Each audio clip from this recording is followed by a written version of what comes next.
3 Bälle, aber da ist auch die Bühne leider wieder zu niedrig. Patrick, hast du noch einen Trick auf Lager?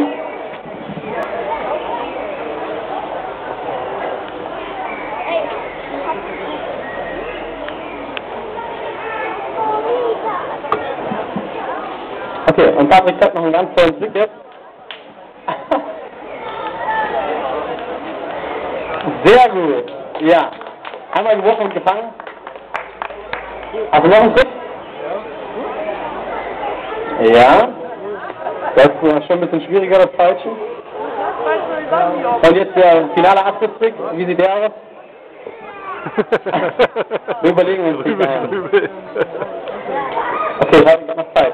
Ja, also wie gesagt, www.circo-hannover.de, CIRCO, und ja, wer Interesse hat, der kann sich das anschauen, wir haben ja ganz viele Kurse, wir haben auch im Freizeitverein in Linden noch ein Mini